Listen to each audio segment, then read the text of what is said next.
In 2022, a pair of former ball players and a talented young broadcaster were tasked with creating a college football podcast. These men promptly escaped into the mountains of West Virginia and got to work. If you want top-level football analysis, off-topic stories, and locker room humor, you're in the right place. You are In the Gun.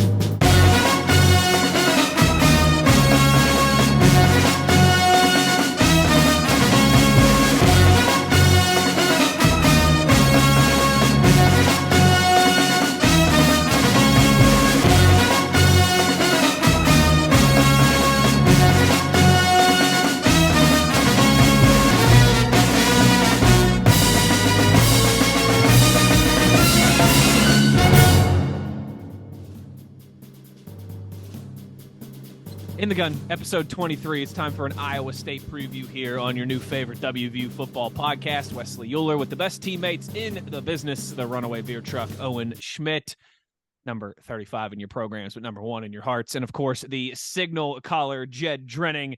Gentlemen, this episode of ITG brought to you by our friends at Bet Online. Folks, basketball is back, and Bet Online remains your number one source for all your sports betting needs this season. You'll always find the latest odds, team matchup information, player news, and game trends at Bet Online. And as your continued source for all sports wagering information, Bet Online features live betting, free contests, and giveaways all season long. Always the fastest and easiest way to bet all your favorite sports and events, whether that's the NFL, the NBA, NHL, MMA, tennis, college sports, boxing, and even golf. So head to betonline.ag to join to receive your 50% welcome bonus with your first deposit, and make sure to use the promo code BELIEVE when you sign up to receive your rewards. That's BLEAV, Bet Online, where the game starts. Gentlemen, some headlines here as always to get us started. We've got another coaching casualty around college football. Brian Harsin out at Auburn. And I tell you what, Jed, Auburn, they're spending a fortune on buyouts over the last few years here. That's cool. Schizophrenic, you know. I mean, they wanted to fire him so they can get on to the business of working on the next guy that'll be fired in 18 months. But one of the names that's being seriously floated, and if I'm an Auburn fan at this point, I'm like, why not? We're going to fire whoever we hire anyway. They're talking about Dion. They're seriously talking about Dion. So you talk about an Aflac commercial. You got the Iron Bowl sponsorship for the Aflac. You got both of them covered, right? But look, you're going to fire whoever you hire within 2 to 2.5 years anyway. Yeah, because he's not. So why not just get outside the box, hire Dion? All the other guys you hired didn't work. You know, all they do is go undefeated, and 2 years later you fire them, or win a national championship. 2 years later you fire them. So, I mean, in an industry just infatuated with firing people and buyouts, Auburn is more infatuated than any school I know. But yeah, Dion's name being seriously floated in those conversations. We'll see, among others. Cadillac taking over that crew there, Haas. What's that? Cadillac Williams, the interim coach. Cadillac taking that crew over there, Dave. Yeah. And he is the dog, isn't he, Big O? Yes, he is. Yeah, I hope he does well. I hope they have a strong finish to the season. That'd be exciting to see. Be good for him. Yeah. You know, regardless on whatever they do. You know, I mean, that's kind of the thing too. Nobody really talks about. You know, it's a good experience for that coach, regardless, you know, good or bad, but be able to do something, get that on their resume. Sure. You know, and go from there. Who knows what they'll do if they're gonna bring in the prime time. Like I said, everything they've tried hasn't met up to whatever standard they're trying to achieve. Nick Saban, that's the standard they're trying to achieve. And yeah, exactly. You're trying to, as Rick Neuheisel likes to say, every coach hired in the SEC is handed a parka and a pickaxe and told to scale Mount Saban. And that's why everybody gets fired, especially if you're right down the street at Auburn, right down the road across the state, you know, with a state rival in Auburn. I tell you what, I think long and hard before I took that job. Long and hard. I mean, people take it so they get the buyout. That's why they take it. They take it knowing they'll get fired in 2 years, and it's a nice buyout. It's Auburn. Of course you're gonna get fired. Not a bad deal. Not a bad deal. Yeah. Play the money. Not a bad gig. That's good odds. We also, speaking of the SEC, our first college football playoff rankings released this week, as always, littered with SEC teams at the top and all over. Jed, your thoughts? And I got to know, did TCU get disrespected? Oh, of course they did. I mean, here they are with 4 consecutive wins over ranked teams, one of only a handful of teams in recent years or decades to do that. And they're placed and perched behind Alabama, who has that impressive 1-point win over 24 ranked Texas. I mean, are you telling me that if TCU has the exact same resume and instead of having the frog on the helmet, they have an OU or a Longhorn, they're not ranked higher? Of course they are. This is all about brands, Yep, that's all. It's always we been saw about. them miss out in 2014, both TCU and Baylor, but they say these things will all work themselves out. Well, we'll see. But it's unfortunate that they didn't start perched a little further ahead. But it's just funny to me that, again, the committee claims that there's no influence from the pre-existing polls, from the coaches poll and the Associated Press poll. And meanwhile, there's so many parallels you can strike between those polls and the poll that we saw come out, the first poll with the playoff rankings. So I think TCU should be a slaughter 2 higher, but these things will work themselves out. Bama's got, as we'll talk about later, LSU this week, et cetera, et cetera. But, even Michigan and Ohio State, neither one of them's played much of anybody outside of Penn State. Okay. And Michigan did a better job of handling, I would say, Penn State than Ohio State did. They both won in the end somewhat convincingly, but meanwhile, Ohio State's ranked higher than Michigan. I don't understand it, but it's the Olympic figure skating dimension of football that I absolutely hate. Yes. I hate it. Okay. That's a great comparison. And great analogy. And it doesn't belong on a football field. Now, you can't have an NFL style 130 team playoff, but as you expand the playoff beyond 4 teams, okay, you will mitigate or marginalize the human input and human error to some extent. And that's the happy medium I think we're all after. Yeah. I would agree, Jed. We don't want to get into a multi-universe discussion anyways about this. We could go far down the rabbit hole. Save it for the offseason. We'll save it for the offseason. I'll put it on my list here of off-season topics.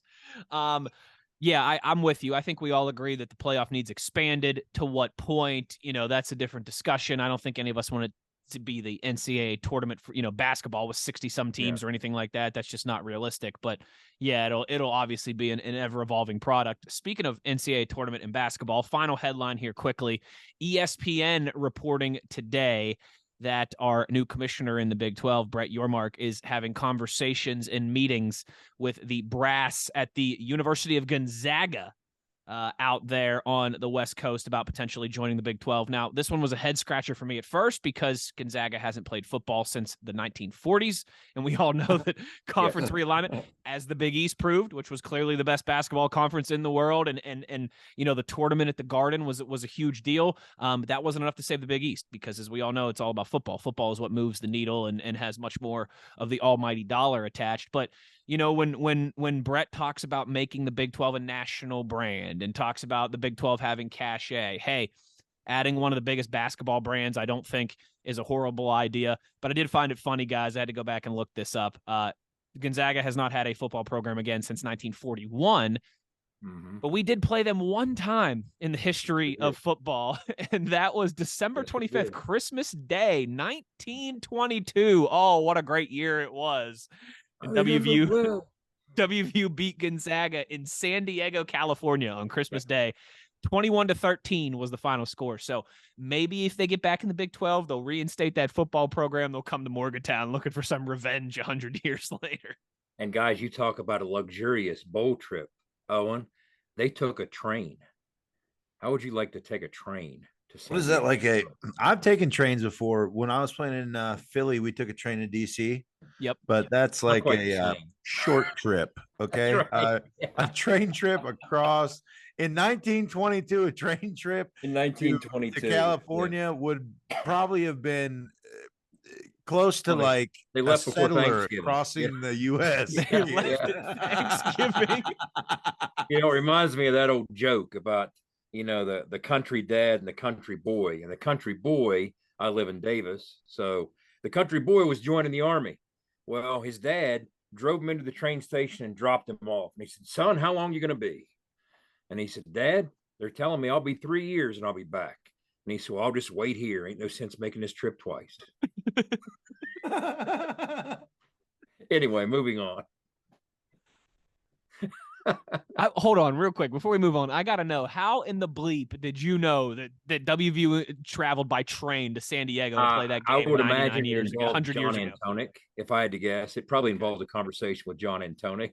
But dude, it's the Jedi of sports. It's the Jedi, the Jedgar Allan Poe, His Holiness, the Jedgar Lama, the all-knowing czar of WVU. So how many days did that take? Like a couple days. I mean, for sure. I'll tell you what, write it on your list, Wes, because we got to explore and investigate them. We'll have John Antonic on. Off-season topic list. I really haven't. And we're gonna put get 1922 Gonzaga game and investigate the back. Yeah, like what was the team meal like? I mean, can you imagine? Buffalo jerky. They just, Owen, when they were riding across Kentucky and Kansas, they just lean out the window every few miles and I think it was the jerky train and go get a porridge. buffalo. It's a pemmican. That's a pemmican. Jerky and porridge. You telling me they didn't have Uber Eats? I'll have another.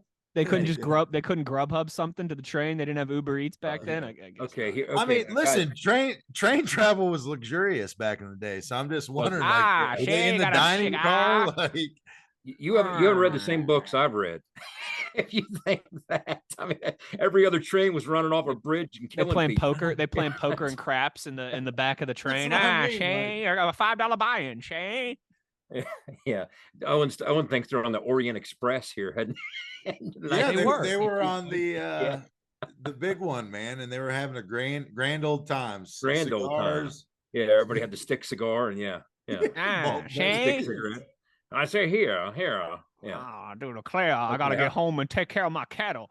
I think we're 376 yards. That's how far out in the weeds we are right now. Okay.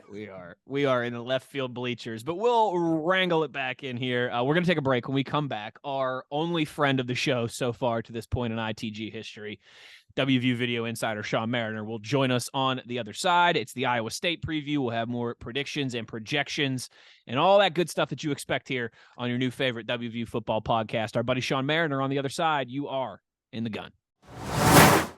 I'm talking with J.R. Toothman of Toothman Ford. J.R., everybody knows a lot of pro athletes buy from you. What's the secret? Just like Will Greer, future Hall of Famer Frank Gore, James Washington, and many more pros, these guys have financial advisors that are always looking out for them to save time and money, and that's why they always shop at Toothman Ford. And what if you're like us regular folks that don't have people giving us advice? You don't need a financial advisor. Toothman Ford will save you time and money no matter who you are. Plus, we'll buy your car even if you don't buy from us. Visit toothmanford.com and get a quick, instant cash offer. That sounds like a score to me. That's right. And as always, we'll take anything in trade from chicken wings to Super Bowl rings. Toothman Ford's got a lot of fans. Here's another one, Dallas Cowboys QB Will Greer. This is Will Greer, former West Virginia and current NFL quarterback. And cars really do cost less in Grafton at Toothman Ford. That's a fact, Will. Thanks. You can shop online anytime at toothmanford.com. Let's go, Mountaineer fans. You're tuned in to In the Gun with Wes, the Runaway Beer Truck, and the Signal Caller. ITG here. Episode 23, the Iowa State preview. It's time to be joined by our only friend of the show to this point. You know him. You love him. Our friend, your friend, Sean Big Daddy Mariner, our WVU video insider. Sean, right before you came on, we were laughing and joking about how WVU took a train all the way to San Diego to play BYU in 1922. Gonzaga. Gonzaga. Yeah, pardon me. Well, you guys will hopefully not be taking a train when you inevitably go to Provo one of these days. Yeah. A train to play Gonzaga in San Diego, how that had to probably take close to a week in terms of travel. Minimum. Longest, most miserable road trip that you've ever had in your days working in sports? Ooh. Because I think I've got you all beat here. I'm interested in yours. Jed, I'm immediately Halloween night Baylor comes to mind because you're talking about the 73-42. Is that what you're talking about? You talking about the Halloween night a couple years ago, or the one when TSA forgot to send the crew? A couple years ago. The crew, that one, that's the one game that I've missed in my time as a WVU employee. Okay. I was in Green Bay for a Green Bay Detroit game. So I missed out on that one. But that Halloween event, good for you. Where it was Go ahead. late, I want to hear you tell this. That one where it was late, like long game, slow game. We get smoked. But then we have to drive to the airport. Then we have to get on the plane. And then it's a nice 2:45 3 back from Texas. We don't get into like 6, 7 in the morning, and then you're just toast the next day. But your Baylor one probably tops it. Yeah, I thought that's what you were talking about. You're talking about the Halloween night 17-14, the Darius Hills game, right? Yes. Okay, I'm talking about the Bryce Petty. Okay. 2015 game. It was under the lights. Last game. It was the only time we played it. Let me see, 2014, because it was Floyd Casey. 2015. Yeah. No, 13. 2013. 2013. It was the last game the only game we played at Floyd Casey Stadium. Yeah. Yep. Yeah, because everything's been at McLean since then. So we played at Floyd Casey. They were good. We weren't. Okay. At halftime, it was 56-14 Baylor. Prime time, nationally televised game. Okay. I remember the third play of the game, we blew a coverage and Gibby busted. He put his fist through the grease board, and I took a picture of it so I could tease him with it later. But I mean, he just busted it up and just put his fist right through it. And so anyway, at halftime, I had to go listen to Keith Patterson, our D coordinator. I'm like, I'm not going to miss this. It's 56-14. How many chances you get to hear at 56-14 halftime? So anyway, we came back out. We ended up losing 73-42 in a game that wasn't nearly as close as even 73-42 would indicate. Dana was very happy. He was in a really good mood. So we left. We went back to the airport, which I think was only 20 minutes, half hour away, Waco Regional. And we got there and we're sitting on the buses. The buses are lined up outside the gate, right? You know how this guy goes. You guys have all traveled on the road. And we're there for half hour, 45 minutes, an hour. And the next thing you know, somebody finally gets on the bus and tells Dana that TSA didn't, provide a flight crew. We didn't have a crew to fly. They thought we were flying the next day. So here it is, an hour on the bus after getting beat 73-42 in a late kickoff in Waco. So now it's 1 o'clock in the morning when we find out we don't have a flight crew. So now TSA has to scramble a crew out of Dallas, get them to Waco to fly us on to Morgan. So we left Waco probably 4 o'clock in the morning after losing 73. Oh my God. Yeah. I, on the other hand, I'm watching the game at a pizza place in Green Bay. I'm having a great time. We go out, we're drinking. We played, we did, I think, round of 7 shots, like mystery shots. I get back to the hotel and I'm getting texts at like 2 a.m. from people like, why are you not here? And I get I get everything explained to me while I'm hammered in Green Bay. Like, oh boy, this is a absolute nightmare for you guys. We all wanted to be hammered in Waco. I mean, I played small college football. I've been on a lot of, and you have too, 12, 14 hour brutal through the South, through the North, wherever you want to say it. Brutal bus trips. Bus trips, yes. Bus trips. Like I remember getting smoked when we were at Glenville when I was coaching with Rich by Georgia Southern in Statesboro. We got on the bus and on the vans and headed back and did not stop except one time to go to the bathroom. That was it. 14 hours back to Glenville. This was pretty regular, okay? But that thing at Baylor was brutal. Yeah, that would have absolutely, I would have been out of my mind. Yeah. The worst one I ever had in my life, real quick. My senior year at Glenville, we went and played Sanford down in Birmingham. We almost beat them. I threw a pick in the freaking end zone on 4th and goal. We almost beat. It was a money game. They paid us $50,000 to come get smoked, and we almost beat them. It came down to that. Marcus Durgin played for the Bears, and he tipped the ball and dove in the back of the end zone and picked me off in the game. Anyway, we drove back on a bus. Okay, my parents had taken the van down with my girlfriend, now my wife. Okay, so my sister, my younger brother, they're all in the van. Well, we get back to Glenville. We haven't slept in 2 days, okay? And we had meetings on Sunday. So we get out of meetings. My dad calls me back. This is pre-cell phone. So Dad called me from a cell phone. And he's like, dude, I'm broken down in Tennessee. And I got to wait on this Napa store to open in the morning so I can buy the part and fix it. Can you come get your mom and everybody? and I hadn't slept in almost 2 days. And so I get on the phone and I'm like, all right, I got to round up a vehicle large enough to seat everybody. So our middle linebacker, Rodney Fox, had a station wagon. So I borrowed Foxy's station wagon. I'm like, I ain't doing this alone. So I went and grabbed Gibby. And I was like, dude, you're going with me. He's like, I'm tired. I said, you don't think I am? So me and Gibby drove all the way to Central Tennessee. Jeez. We were so tired. We were having conversations about wishing we had robots to drive in our place. And so we got my parents and my family and anyway, we finally got back home, but that was brutal. That's Division II football in a nutshell. What do you got, Wes? I got you all beat. All right. Here we go. Listen, I might travel fancy with the Steelers now, okay? But I started my first big boy job out of college. I was the voice of a hockey team in Ohio for 2 years, the Youngstown Phantoms.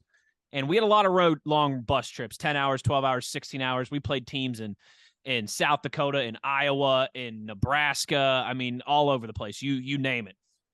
But our furthest trip was to Fargo, North Dakota, which on a bus from Youngstown is between 20 and 21 hours. Now, the ride out there was miserable. Obviously, it was about 20 and a half hours to get there.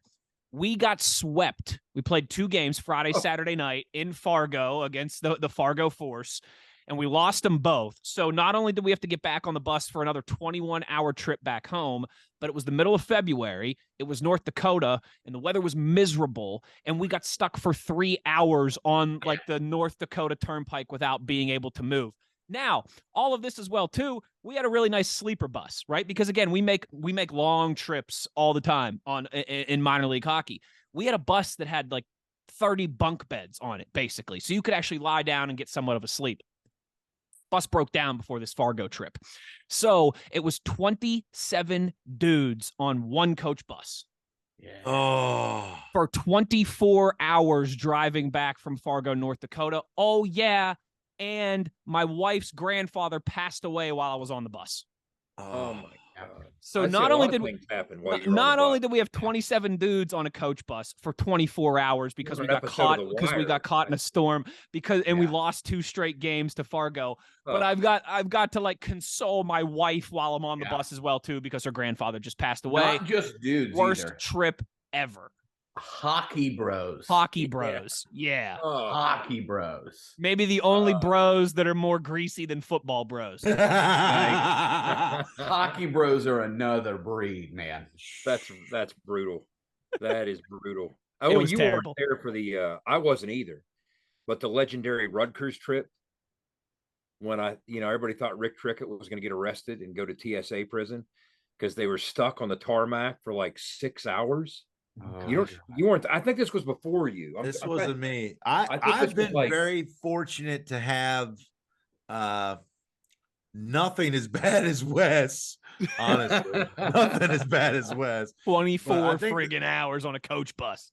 I'd say the worst one I had was I think we were playing Oshkosh, and we rode school buses, and it was like roughly a 6-hour trip. But that's the road. I mean. School Not bus. very fun when you can't recline and School you're bus, 2 to a seat. I mean, a school bus, dude. In college, a school bus. Ooh. I'm like, dude, I got to get on a better team, man. I was gonna say, is that when you got your tape? Is that when the tape started getting dropped That's when off? you said, "Mom, put together the highlight tape, please." That's when the tape was done. Okay. There was a school bus Rutgers system. game. It had to be 02-04, right? But after the game, and again, 04, I would have been there. I think it was 02. It must have been 02. Yeah. They were stuck on the tarmac, and they wouldn't let anybody off the plane. They wouldn't let anybody deboard, and Trickett was losing his mind. He finally just got up and started screaming and swinging, and they had to put the team up in a hotel, and it was just a nightmarish story. Good Lord. I'm glad I wasn't traveling yet then. Yeah. Those are never good. fun. I think that was cathartic for all of us. That was good. I think good. it was. Yeah. We Got it off the chest, baby. Got it Get it off off the the chest. chest. Say it with Got it your off my chest. chest. Ooh.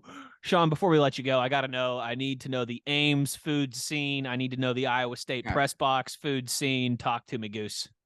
So we usually stay in West Des Moines. This year we're staying in Ankeny because I guess the hotel we normally stay at is full. Ankeny is a little further north, so it's like between Des Moines and Ames.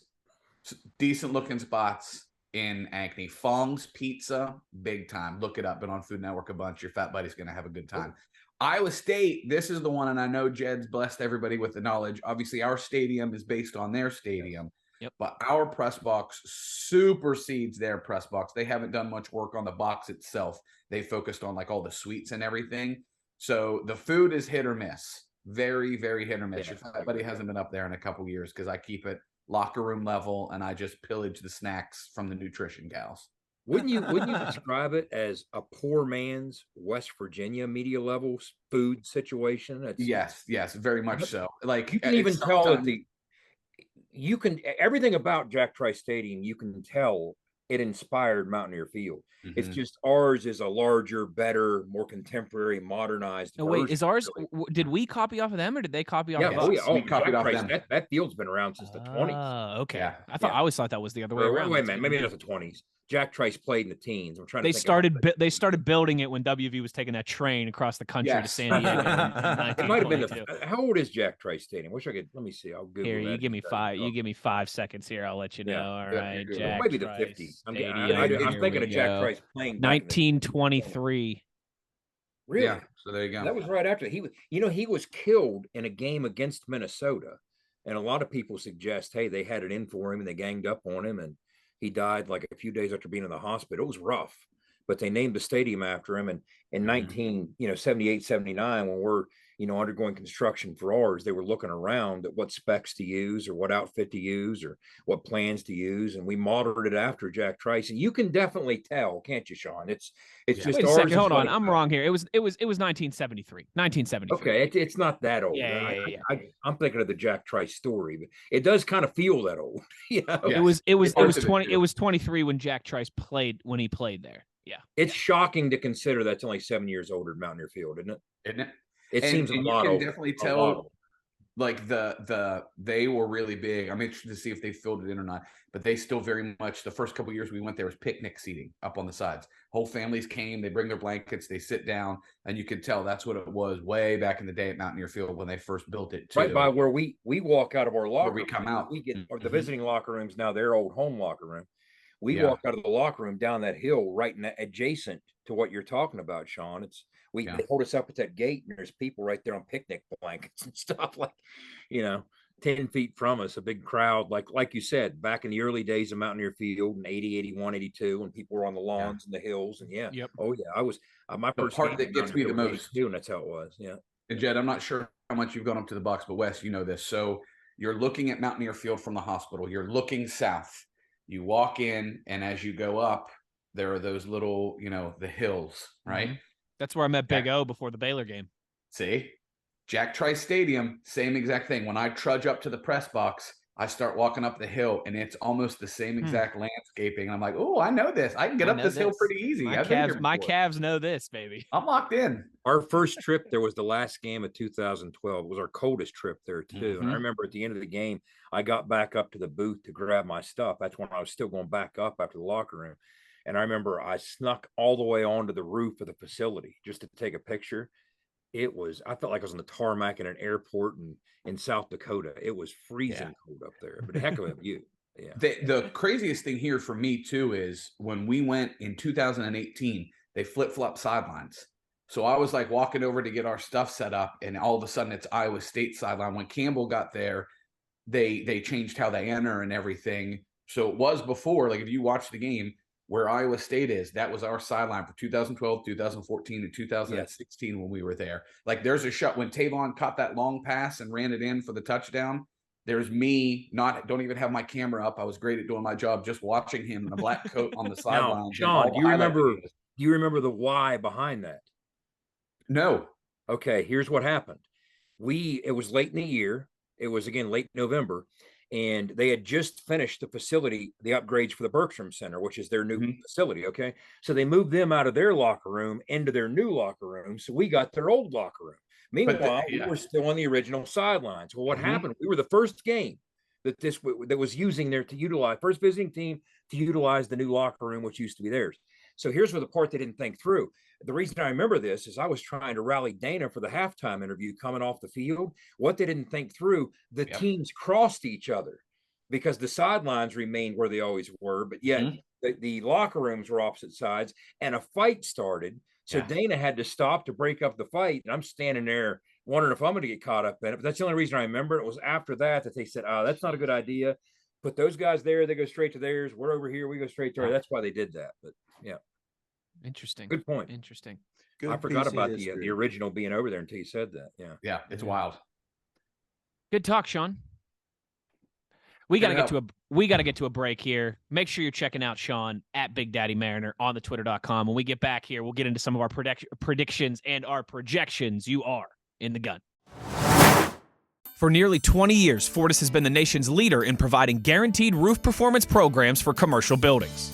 Fortis offers roof performance solutions that feature extensive initial and ongoing reconditioning for commercial buildings as an alternative to traditional replacement, with long-term performance guarantees that are backed by global leader Lloyd's of London. Fortis offers a comprehensive range of roof performance management programs that provide financial security, extend the life of our customers' roofs, and make a significant impact on ROI. Fortis is currently improving performance and increasing ROI for customers at more than 4,800 locations, with more than 140 million square feet protected, including many Fortune 500 companies that have turned to Fortis to save money, gain financial certainty, and extend the life of their existing roofs. Fortis has helped customers save more than $520 million in capital roof replacement costs for an average ROI of over 250%. To learn more, visit fortis.us.com. Fortis, roof performance and financial certainty guaranteed. It's like the Blue Lot, but with better gifts. All the cool kids are hanging out at itgfootball.com. Check it out.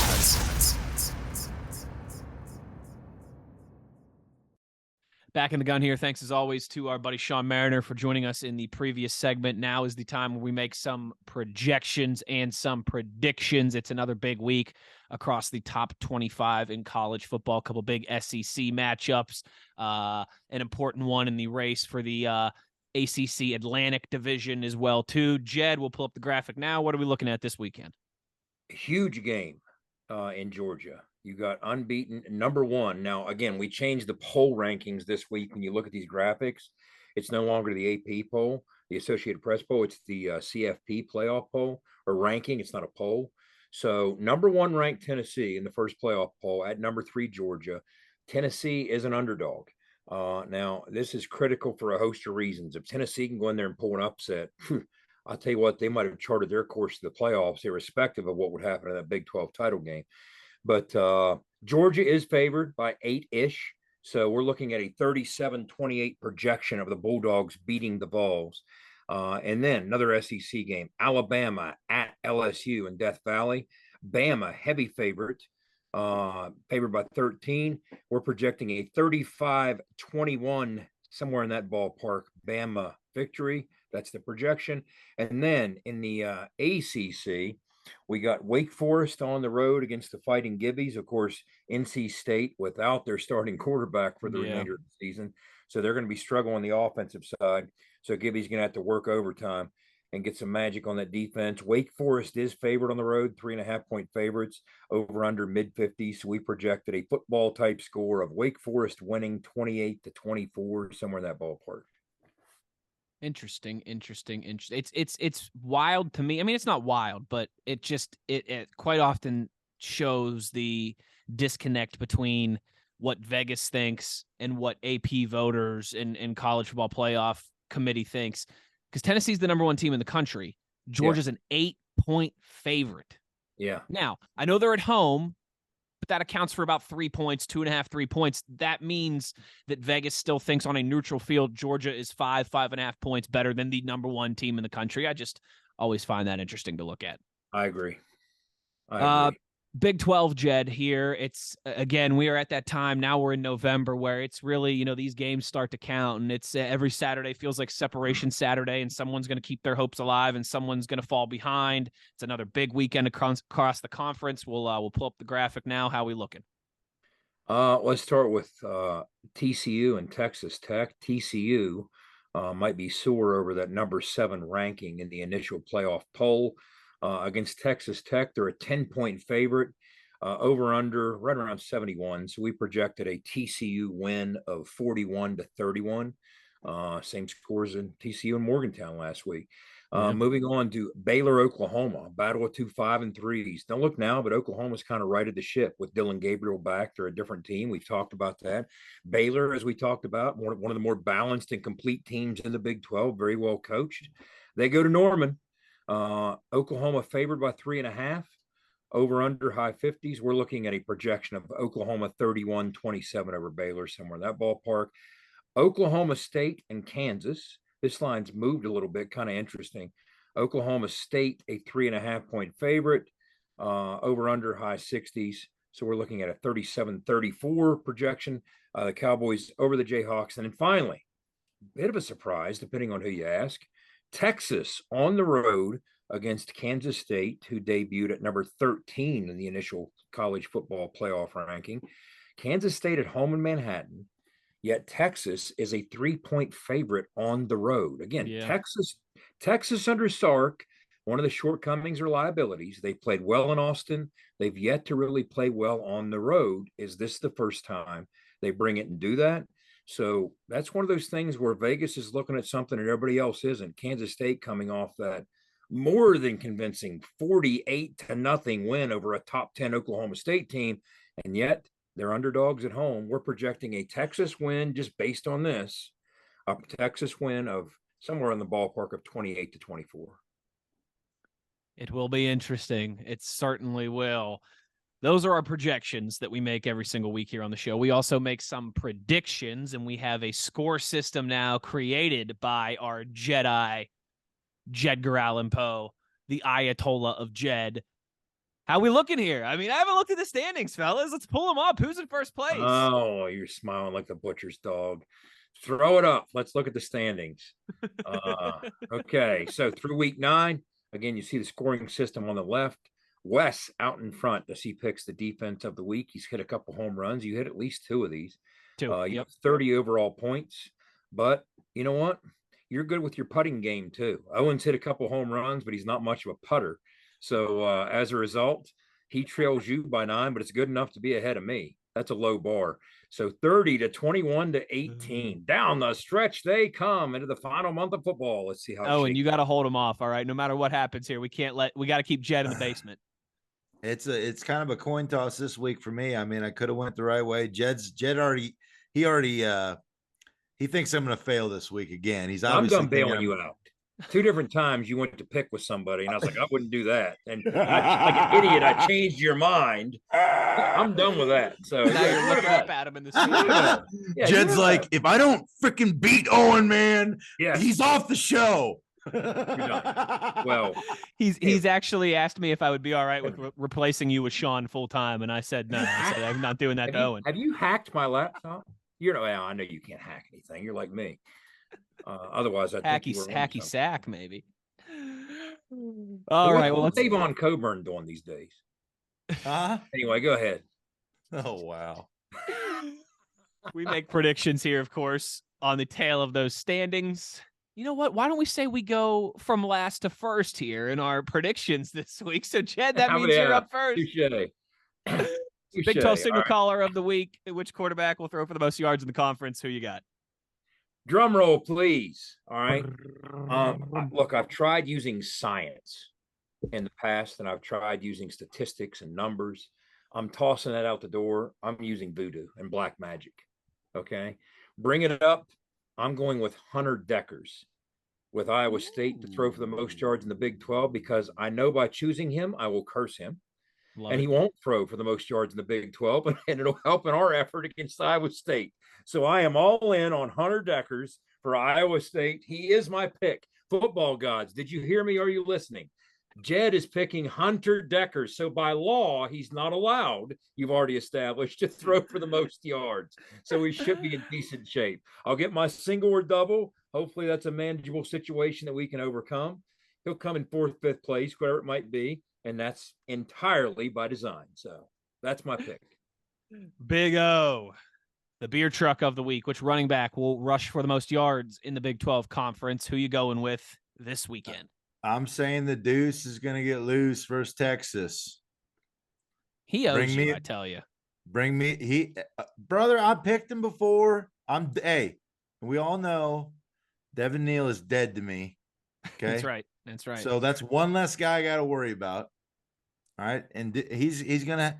It'll be interesting to see what happens. Obviously, Jed was giving me crap. He thought maybe the counterpart on the other side of the ball will have the game. I don't think there's a bad pick in that game. Either one of them are good. So I think we'll see. We'll end up seeing what happens. I mean, Deuce is a great pick. It's either that or the quarterback's going to run for the most yards in that game. So unfortunately, I don't get any points for him. It depends who plays. I mean, is Will Howard going to come out and lie? There's something cryptic going on with that quarterback situation at K-State. Well, Will Howard, was the guy that got him to that big win last week, and he's not the runner that Martinez is. So no, Deuce you're never going to hear me criticize you for picking Deuce. It's not going to happen. We'll but see. Certainly not least. Oh, sorry. You're right, Big O. You good? You good? No, we'll see, Jed. I'm good. You good? Yeah, Jed's not good, but you good? I'm good. We'll see. We'll see. I see Big a trend 12 emerging here. Go ahead, Wes. Big 12 defense of the week, where your humble leader, Wes, predicts which defense will allow the fewest points in the conference. Owen looks like he's about to rip my head off here. I'm also going for the jinx here, even though I guess that doesn't work because I'm in first place. I'm going with Iowa State. All right. Pull up the graphic now. Wow. And here's why. It's quite this simple. If you look at what we've done in conference, I'm a trends kind of guy. All right. I like trends. If you look what we've done in conference play against Texas, gave a bunch of points, didn't score many points. Baylor, right, brought it back, scored a bunch of points, gave a bunch of points. Texas Tech gave a bunch of points, didn't score too many points. TCU scored a bunch of points, gave up a bunch of points. At some point, we're due for a lower scoring game here, and I think that might be this weekend in Ames, and I trust their defense a little bit more than I do ours at this moment in time. They have certainly not had a very good season, the type of season they have wanted to either, but I don't think you can blame that on the defense. I am hoping for I'm just due to have a completely bad week, a bad pick here where I'm just not even in the top 5 or on the scoreboard at all. So give me Iowa State. Why not? I'll say this, Wes, if you and I, because again, if we place in the top 5, we score. If we don't, we get shut out. If we both get shut out, I like our odds. We're in a good spot. I like our odds. We're in a good spot. Yes, we are. Yeah. Now, here's the thing. If we both get shut out and West Virginia wins, what do we got to do on the next episode? We got to eat corn on the episode. What do we got to do here? We got to do something. Eat corn. I guess what we got to do. Eat corn. Eat some Iowa corn. What the heck? What's that so damn funny? I mean, eat corn. What the hell is that? Who cares? I mean, that's a punishment. Good, man. Yeah, I like corn. I like corn. I will say this: the only this time guy I know makes pickled corn. Now that'd be something that would be interesting to eat. It's pretty good too, but I'd say if you ate 5 of those, your guts would be tore up. Well, the only time we ever got to see the cornfields, because we've been going to the Corn Belt of Iowa. That's right in the heart of America, the Corn Belt of America, right? Well, the only time we've ever got to see the corn in all its glory was in the 2018 game, which was like mid-October, because they harvest around that time, like second, third week. It varies, I guess, sometimes early November. But that's the only time we weren't there in either late November or December. So normally by the time we get there, it's all just flat fields because they've already harvested. That was the only time that they hadn't harvested yet. So it did have a different look, which was kind of cool. But once you see it once, that's enough. This looks like cornfield, man. I mean, it's just like endless cornfields. You seen one, you seen them all, brother. Seen them all. Build it and they will come. Yeah. We're eating Owen's pickled corn, I guess. How's he going to get that to us? Well, you don't corn. like the corn idea, Owen. Come up with something else. We just must feel great shame. We'll put it on Twitter. Yes, maybe. Actually, that is even better. Let's do a poll. Let's do a poll for tomorrow about the shaming. Now, here's the criteria. Put the shaming on the poll. Shut out and we win. Yeah. Those 3 things, because I'll gleefully get shut out and do whatever the heck somebody wants to do if we win that game. Sign me up. Sign me up. I love it. All right. Well, you let us know on Twitter tomorrow. Be looking out for that, certainly. And hopefully next week, Jed and I will feel great shame. We will start to talk about those children of the corn. Or is that Nebraska? Whatever. We'll talk about the Cyclones when we return here on the other side. Who's got the edge in the air, on the ground, special teams, intangibles, all that goodness as we preview Matt Campbell's boys. We'll do that when we return. This is ITG. Game day got you on the go? We get it. GoMart is here to keep you going all season long with stores throughout our home state. We're a proud West Virginia-owned company, and our friendly staff is committed to serving our communities. From fuel to freshly brewed coffee and snacks, a stop at GoMart to cover your game day needs is always a touchdown. Plus, GoMart Rewards members earn points with each purchase to redeem for discounts on gas and free items. So stop by, start saving, and stay on the go with GoMart. If you enjoy In the Gun, you'll love ITGFootball.com. Spread the word. Tell an ear to tell an ear. ITGFootball.com. It's the Mountaineers and the Cyclones, 3:30 in Ames, Iowa. It's time now to get into some specifics here. Who's got the edge in the air, on the ground, special teams, intangibles. Jedger, you can lead us off here. Edge in the air. Who does the signal caller believe has the advantage on Saturday? Let's look at it again globally. Let's start with West Virginia's passing game offensively. There's been some positive signs. We've had some big playability. We've had some physicality on the perimeter at times. It showed its face. When Bryce shows up. KP, Sam the same. Sam had an opportunity at a big game the other day, and I just don't think that we delivered all the times that he found creases in that TCU coverage. But we have, when you look at contested catches, the way Pro Football Focus studies it, we actually have 3 of the top 5 in the Big 12 in terms of contested catches, winning those 50-50 balls. Now, 4 of the top 5 are playing in this game because Xavier Hutchinson's another one. Now, remember, Bryce Ford Wheaton had a huge game against these guys last year. He really stepped up and delivered.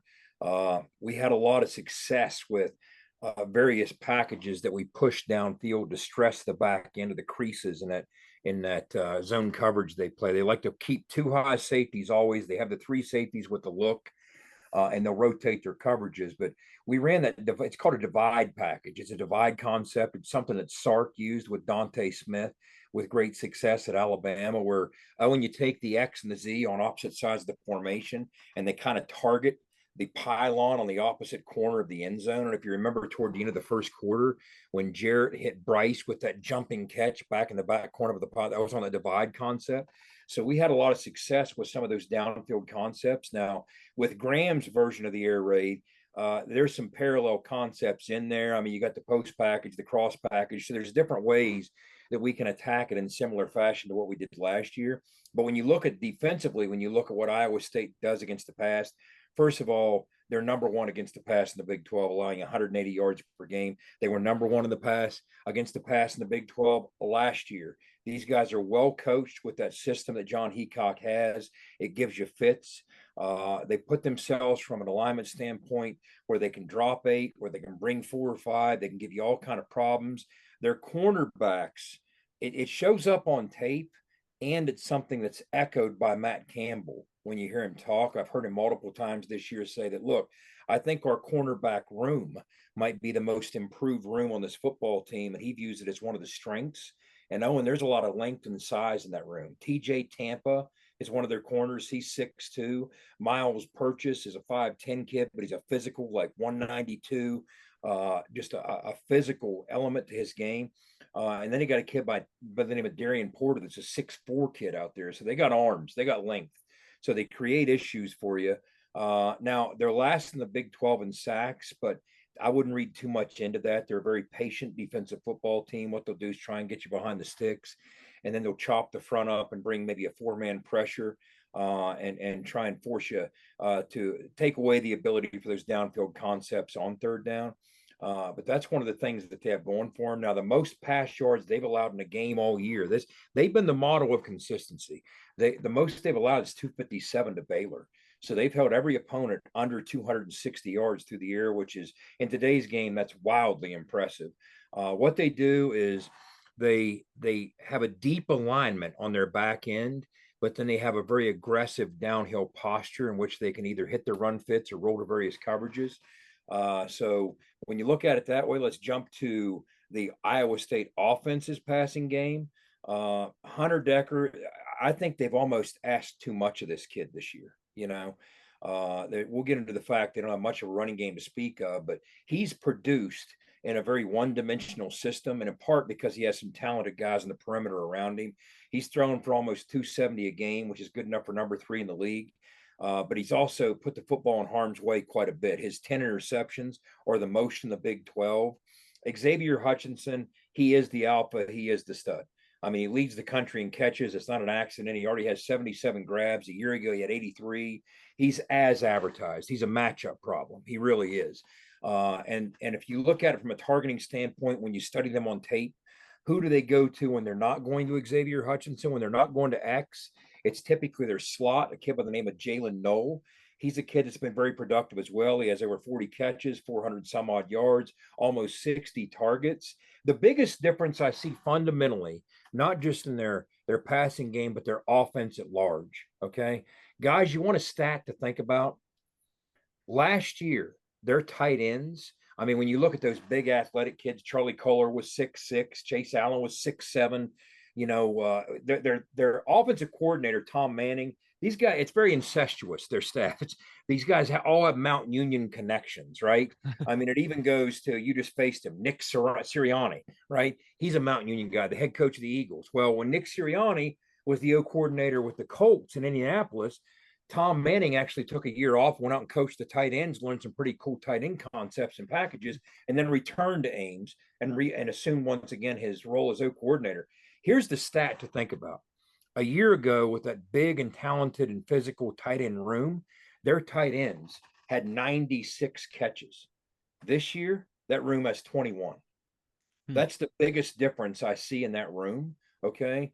But I do think when you look at it from a matchup standpoint, West Virginia, it's been well chronicled. We struggled mightily against the pass. We're 9th in the Big 12 against the pass. We've allowed 18 touchdowns, only picked off 3 balls. The most concerning number is the 9 yards per attempt, okay? Because that tells you they're getting production on a very consistent basis when they attack you. That's the most we've allowed per attempt since 2012. That first year we entered the big league, or the Big 12, and that was 9.3. But here's what I'll say. The X factor, let's hope this turns out to be true, could be Charles Woods.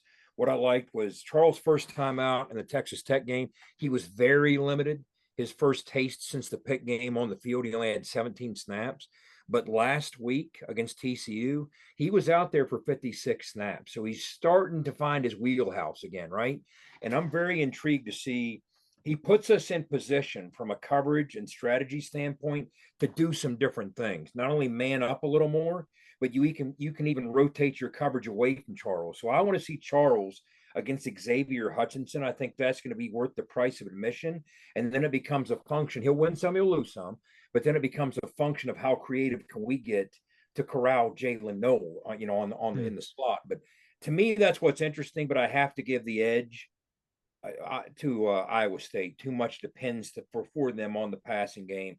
They've gotten pretty good at it. They might have some mistakes, but they're pretty dynamic with a couple key players they have on that perimeter and in the slot. Big O, what say you? The passing game. Good Lord, Jed. That's a nice dissertation there, huh? He is detailed, my friend. I love it. I'm going to give WVU the slight advantage here, only because, and I'm looking at these wonderful pamphlets that Jed puts together for us every week. We're pretty evenly matched up, hoping that we're going to have some sort of a success, obviously in the air, if anything, and I'm not going to get into what we got with the run game and intangibles right now, obviously down the stretch here.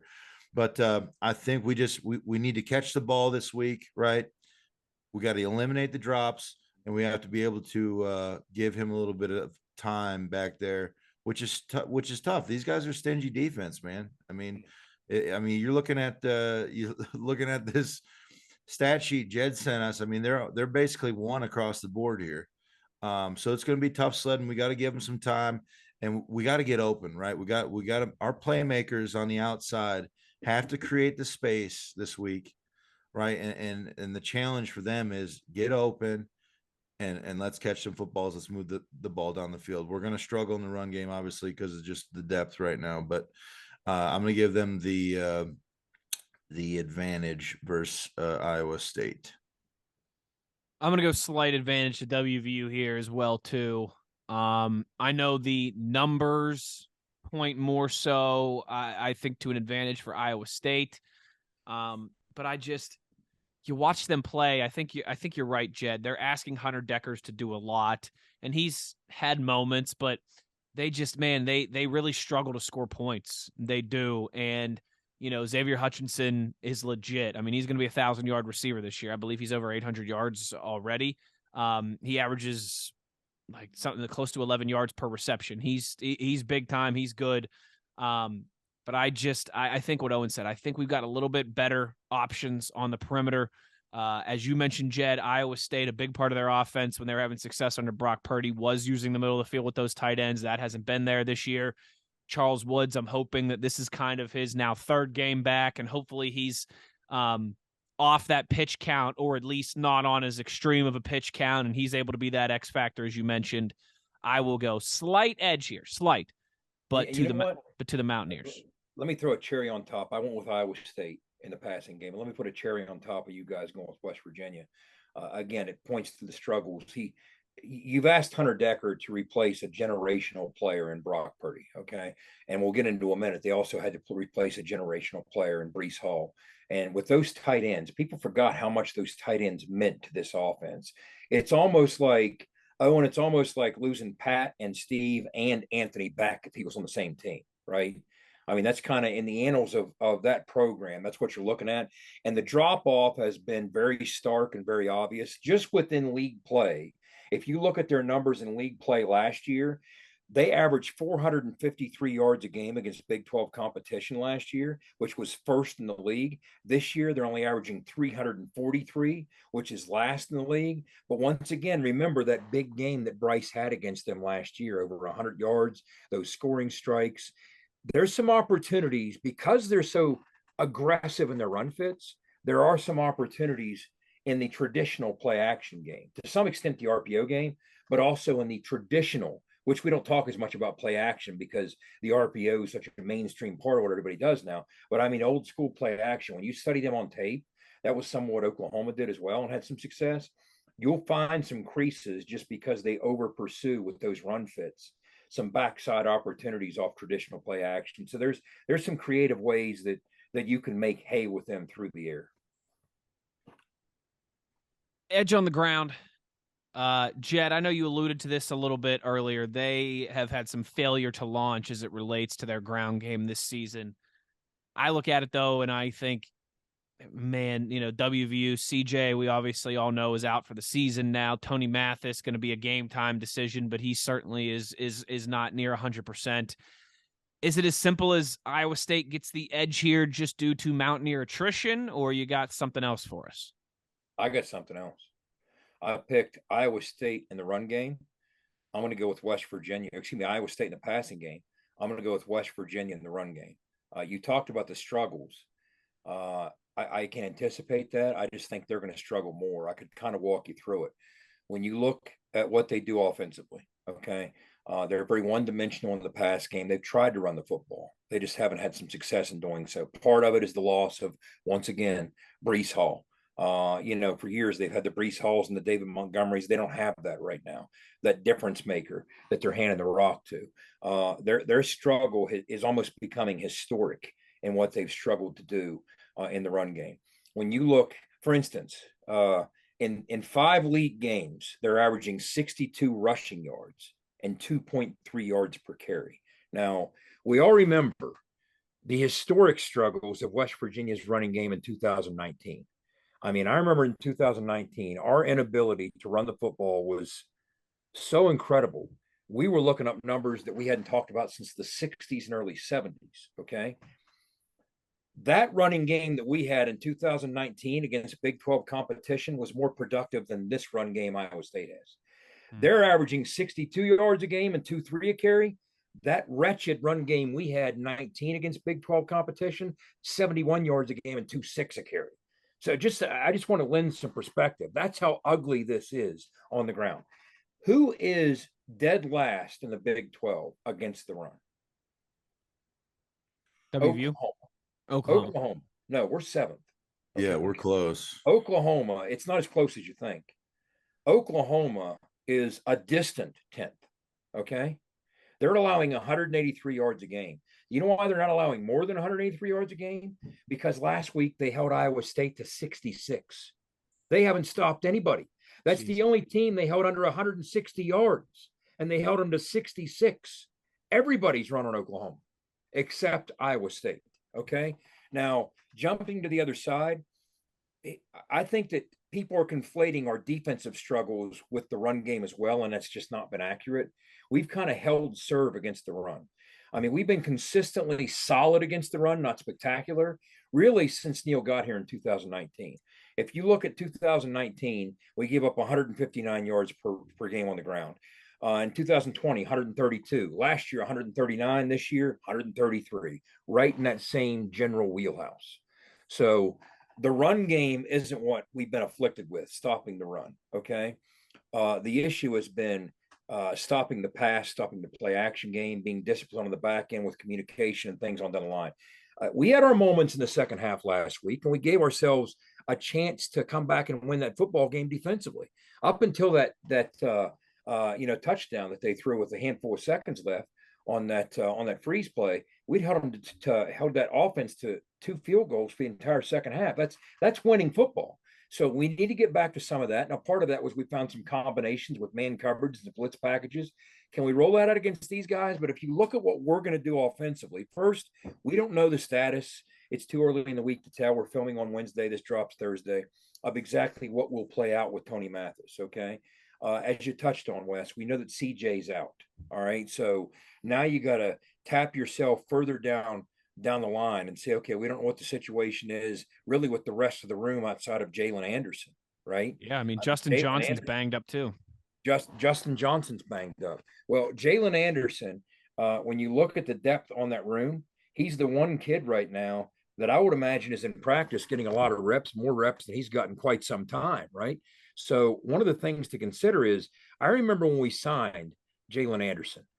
He was an incredibly talented kid. He was a 4-star kid. He had a lot of upside. A lot of people were talking about the different things that he might be able to do, right?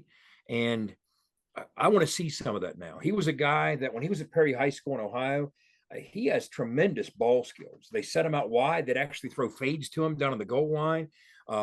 It was almost like it was watching a video game with that spin move, Owen. I mean, when you see him lathered up at his best, of course, we haven't seen it at the college level yet, but he is special.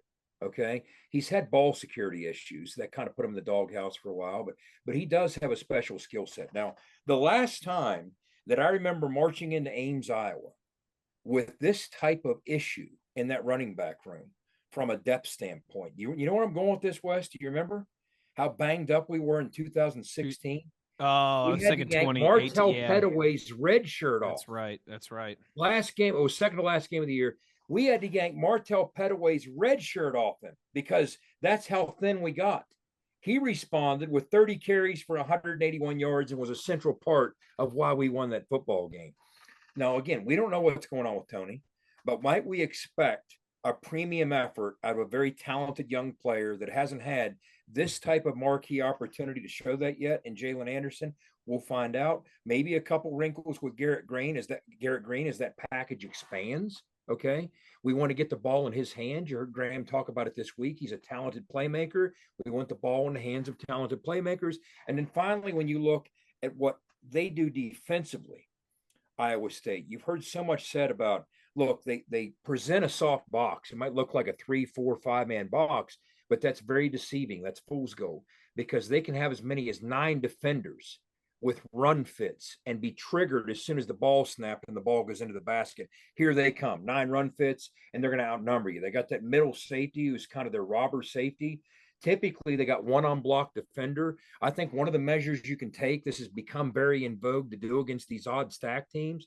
The difference is they break the stack. In other words, their linebackers aren't configured as they would be in a true 3-3-5, pinned against the D lineman. So they break the stack and move around from a coverage standpoint and give you different looks. But you can gap these guys. We had some success in doing that last year. That's what a lot of teams do. We did it against last week against TCU for the same reasons. They were an odd stack type front. So you can have some gap success. In part, your guard's uncovered. So yes, you can pull your guard, but you know what else you can do? You can use your guard to seal the tackle and pull your tackle. So we have some athleticism at that spot. So let's see what that might hold.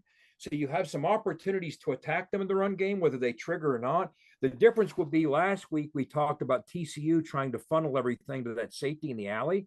What they'll try and do is funnel everything either to the Sam backer, or if it's to the short side of the field, to have a trapping corner in there. So there's some different things you can do to answer that if you get into the gap game. And if you look at what they do defensively, here's what's so strange to me about what they do. First of all, Texas and Oklahoma the last couple of weeks had success running the football. 182 yards, 191 yards. They got size inside. Their Mike linebacker, Owen, 6'4", 260 pounds. All right. So you got to figure he's going to read and react. And if he doesn't read and react properly, he's not going to react in time to make a play in arm tackles. I mean, you know what I'm saying? So that's going to be what you're looking at. But here's the thing that jumps out at me. When you watch them on tape, for a team as dynamic in every key category as they are, they don't tackle very well. That sounds strange, but they don't. Now, part of it is they get away with it because they get hatched the ball, so they can afford to miss some tackles, but they don't tackle incredibly well, okay? So when I noticed how many tackles that they were missing on tape, I dug into the analytics to take a look. And guys, you know how we were ridiculing West Virginia for the 14 missed tackles we had at Texas Tech last week, okay, which was a season high? Here are the missed tackle totals that this Iowa State defense, number one in the Big 12 in all these key categories. Here are their missed tackle totals over the course of the last 3 games. 14 against Kansas State, 18 against Texas, 13 against Oklahoma in 3 games. Strange to me. All that being said, I'm going to give a slight edge to West Virginia in the ground game because, yes, I might expect both to struggle, but I expect West Virginia to maybe struggle a little less. Okay. I can see that. Absolutely. It's a compelling argument there, I tell you. It is. They're so bad on the ground. They're so historically bad. That's the long and short of it. Yeah, no, I mean, obviously you can see here just with the numbers that they got going. I just, it's hard. What team are we going to get, right? If we play West Virginia football, we're going to win. If we don't, right? And with all these injuries that we have, is Tony even available now coming in straight off the bench? I mean, I know a few running backs myself that have gotten shots like that who have absolutely come in and been ballers. You know what I mean? Played with a couple, but I obviously haven't seen enough. From what I have seen from our 2 guys that are all right. Well, obviously we don't know about Mathis right now, but we're banged up. You know what I mean? And that's tough to be. It's tough for me to see that we're going to have some success running the football just in the position that we're in right now. And I'm not sure we will. And that's what I mean. Like this, it's like no. I get it. +1. I'm not. I mean, we're calling it close. I mean, it's a onesie twosie here. I just think if they had a pulse, I wouldn't have gone this way. I mean, they in the run game, they haven't had a pulse. Yeah. You know what I mean? Yeah. And then just as far as like O-line play goes, like I said, they're pretty stingy up front. We're getting I don't know. That should help. You know what I mean? So we'll see what ends up happening, but I did give Iowa the advantage, unfortunately, in the run game. Jed makes a compelling argument You got me second guessing myself over here, really, and that's a compliment. I mean that in a good way. But I realize they are historically bad in the run. I'm just worried that attrition is we're not only beat up, down potentially 2, maybe 3 of our running backs. We've got some issues with some injuries in the interior of the offensive line, and just with how stingy that Iowa State defense has been, I will go the slightest, ever so slight, of edges to the Cyclones here, unfortunately, as well, too. I will go with the bad as opposed to the unknown, I guess, if I'm sliding my chip on the table. What tilted me, because I was teetering that way. And when I compared their numbers, because I'm telling you, after laboring through that 2019 season, I've never seen anything as bad as our run game was, ever. In 2019, our run game, there's not words to describe how bad it was. Theirs is worse. And I'm like, I can't begin to imagine picking our 2019 run game, no matter who it was against, under any circumstances. And I was like, they're statistically worse. Now, you could also look at it like maybe that means they're due to gel. I mean, is this the week that they're due to come together and pop a couple? Hopefully not. Don't put that into the stratosphere. All right. All right, Jed. Special teams, intangibles, break it down for us here. Where are you going? The biggest thing I'm looking at is they're young with their specialists. Their specialists have been kind of schizophrenic. Okay. You could argue, especially early in the year, that their special teams might have cost them, to the point that maybe even almost cost them a game. And then you look last week, their special teams cost them against Oklahoma with the fake, right? Oklahoma got away with that fake kick for the touchdown. So their special teams has been anything short of sound all year. They have 2 true freshmen. They're the only team in the country with 2 true freshmen as their place kicker and their punter. But they've done a decent job. Both those kids have been pretty productive. And we know we're both happy with both our specialists, from Casey on to our Australian sniper. We've been pretty happy with the production we've gotten out of those 2. But when I look at it again, this is a team that last week against Oklahoma was on a 4-game skid, 0-4 in Big 12 play, and they got 58,000 people at Jack Trice Stadium. You can expect something similar this week. They show up and support that football team. I mean, I always say that they're very similar to our fan base. It's just, instead of coal miners, it's farmers and pitchforks. I mean, that's the difference. They're very similar to us. So for that reason, I think the environment, the venue, all the things you're working against when you go to Ames, it's tough to get there. I'd say, to me, that's the X factor. Is if this was in Morgantown, it might tilt me the other way. But I think that's enough of an X factor that I have to go with them for the intangibles. Yeah, I'll second that with you there, buddy. It's so even, it's so close. It's a home game. I just feel like and like you said, historically, I mean, they've showed up. Their fans have showed up. So I don't know. I've never been there. I'm sure it's as good as a college atmosphere as any. So like what you're saying, as far as same fans, but and our special teams has been, our 2 guys that are booting the ball have been awesome. But as far as our return games go, they've been sketch to say the least all season. But I'll definitely ride with you on that one and give them the slight advantage.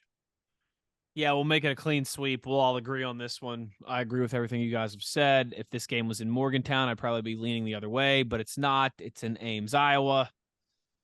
I don't know. Maybe me and Big O should get in the car on Friday and make the road trip up there. Maybe that'll be enough to tilt it in favor of the Mountaineers. Jump in that bus. Bring the juice. Bus to Fargo. Hey, the Mountaineers are undefeated in the history of the program when Owen and I watched the game together. I mean, I'm just saying. But yeah, I'm with you guys. I think it is as simple as that coin flip for this one. Iowa State's the home team, and so I will give them the advantage in this regard. We'll pull up our picks right now. You take a look at the graphic here. Here's how it goes. Jed going with Iowa State in the air, Mountaineers on the ground. Owen and I the opposite, and we all agree Cyclones on special teams and intangibles. We're going to take our last break here. When we come back on the other side, we'll take a little look at the tail of the tape and some score projections before we get out of here. You are in the gun. For nearly 20 years, Fortis has been the nation's leader in providing guaranteed roof performance programs for commercial buildings.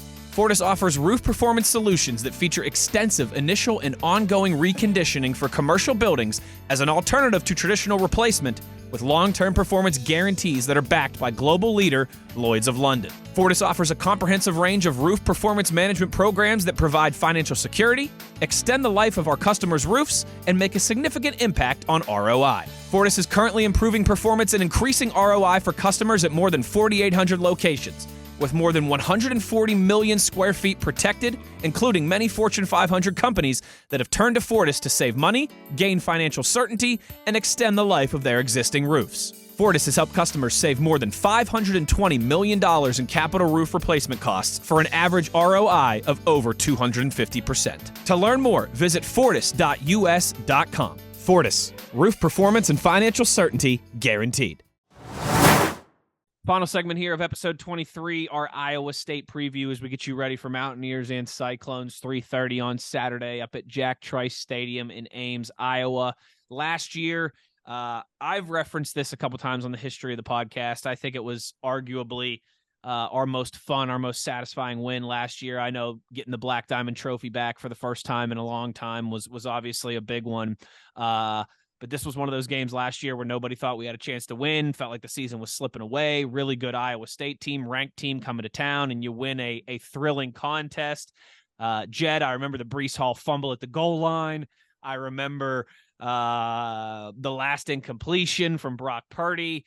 Take us back. We'll pull up the graphic now. What do you remember about WVU's 38-31 win last year against the Cyclones?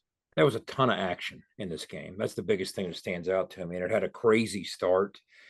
First of all, I remember their stud linebacker, their Mike Backer, their leading tackler, Mike Rose. He left the game early and didn't return. He was nursing an injury. But you had early in the game, you had two huge plays by Iowa State. We missed a run fit, and Breece Hall took off 70 yards for a score. I mean, Breece Hall, I don't know how people appreciate how good he was. He scored a touchdown in 24 straight games, breaking a 50-year-old NCAA record. I mean, that kid was just off the hook. So we miss a run fit. He busts one for 70 yards, and then we blow a coverage. And, of course, the next thing you know, Brock Purdy finds Tariq Milton for a 68-yard touchdown. We put a drive together to answer, and then another drive together. So it was 14-all at the end of the first quarter. Looked like it was going to turn out to be, into the 50s, and then it kind of stabilized. So at the half, you had a tie game early in the third quarter, and this was one of Jarrett's better games as a Mountaineer when you look at it, 60 minutes for the balance of four quarters. But one big mistake he made was he threw a ball late to the flat early in the third quarter, and Jake Hummel picked that thing off and took it to the house to put them back up. So we were chasing, and we answered with another Bryce touchdown. And then the fourth quarter is when it really started getting crazy. Jarrett's touchdown pass tied the game at 31, and then we drove again to take the lead 38-31. Iowa State tried to answer, and they drove down and found, I don't know if you guys remember this or not, but had a first and goal situation, maybe even from the one, and that's controversial fumble by Breece Hall that was reviewed and upheld. Wasn't controversial to me, baby. Right call. So we stopped them, and then they got the ball back with just enough time to scare us again and drive down to around the 30, 35. And next thing you know, Brock Purdy scrambling around on the final play, throwing it up for grabs in the end zone. But it was a heck of a football game. A loud and rowdy 43 or so thousand Mountaineer fans were there to take that thing in. But it was a great game. Like you said, a big win over a ranked team. It was a big day for us. And in response to that 42-6 drubbing, which we spent a good portion of last offseason focused on, answering that game because we played so poorly the last time we were in Ames to close out the 2020 season. Yeah. Well, let's not have a repeat of that this year. No. Jed, we did some discussion, obviously, about some of these things, but now we'll pull up the tail of the tape here. You want to start with the WVU offense or the WVU defense? Let's start with the West Virginia offense. Okay. Against pull up the graphic now. Defense. Yeah. And as you can see, I always like to jump to those third down numbers. Last week, we held our own. We were once again productive, and that's one of the reasons that game was as tight as it was into the late going. This is going to be key this week because this is a game with limited opportunities. Both teams take the air out of it. We're 2-3 in the Big 12 in time of possession. They're going to limit your snaps, limit your opportunities. They're not going to do it through tempo, but they're going to do it through old school, methodical, plodding football. That's what they're going to try and do. So you're going to have limited opportunities. So you better win on third down to make the most of those opportunities to extend those drives. That's one of the things that's going to be key. Ball security is going to matter because I think if we're smart with the football, we might be able to get a +1, +2 against these guys because they can sometimes get desperate and a little sloppy with it because they tend to be so one-dimensional. But I think that's going to matter as well. And again, when you look at their sack totals, don't be deceived by that. They're not real productive in terms of getting sacks, but that's not what they're designed to do. So I think you have to be patient. That's one of the things against this defense that you're going to have to do. Again, unlike typical 3-3-5s, they do what we call break the stack because in a typical 3-3-5, the linebackers are stacked and they have anchor points behind the defensive line. These guys don't do that because they like to maintain a two safety look, a two safety shell, and roll to various coverages from there. So one of the keys is going to be patience. Don't be afraid of a bunch of 3, 4, 5 yard gains. Just make sure that you land on a 3rd and 5, 3rd and 4, 3rd and 3, and then win more than half of those matchups or put yourself maybe in 4-down territory. I think that's what's going to be critical. That makes a lot of sense. It does. Other side of the gun here, WVU defense versus the Iowa State offense. What stands out? Well, it's going to be a game of situational football. So we're going to have to swell up. And you talk about the ultimate struggle against struggle. Take a look at the red zone touchdown percentage of West Virginia's defense against the red zone touchdown percentage of Iowa State's offense. Mm-hmm. Both are dead last in the Big 12. So whoever can swing the pillow hardest in that battle, okay? And if we can hold them to threes, first of all, limit the number of times they do get down there. But second of all, if they do get down there, try and hold them to threes because you're going to have to corral them, keep things in front of you, try and minimize the big plays. And let's see what we might be able to do as Charles Woods edges closer and closer and closer to full strength. Again, 56 snaps last week. I think he's getting there. And if Charles Woods, who in my estimation is one of the, if not the best cover corner of the Big 12, he can really quickly change the entire dynamic of West Virginia's back end defensively. If you can insert a player like that getting close to full strength, he changes a whole lot of what you can and can't do. Now, you got deficiencies elsewhere. We're banged up at spear, okay? Obviously, we've been banged up in and out of corner. We're getting some guys back. But if Charles gets closer to full strength, I want to see if we can get a little creative in terms of what we're trying to do. Maybe a little more man coverage. Maybe you try and generate a few more exotic looks from a pressure standpoint. Maybe you find yourself in position, even when you're in zone, to roll the coverage to the other side and provide the other side with some coverage help that they really heretofore haven't had as much of because you didn't have that lockdown guy on the other side. So if he can change the whole complexion of our secondary, even just a little bit, that's going to matter a whole lot. Interesting. All right. The moment we've all been waiting for. The projection. I'm worried here. What do you got for us, Jed? Well, that line started low and moved high. Matter of fact, I think it kept moving up beyond this even, but Iowa State favored by about a touchdown. So you're looking at a game where they're expecting over under in the low 50s. So by that projection, it's not spot on, but we're looking at a 28-21 type game. If you want to come up to with a football score that's some close approximation representing those numbers. I'll be honest with you, that might seem a little high to me in terms of the overall scoring output. It really might. I mean, I wouldn't be surprised if this is one of those rock fights that that maybe both teams score early and then settle in and end up the final scores in the teens. It could be one of those deals, where you follow your offensive script and it's 7-7 at the end of the first quarter, and then the final score is 16-13, or it has that feel, it has that vibe to it. Yeah. So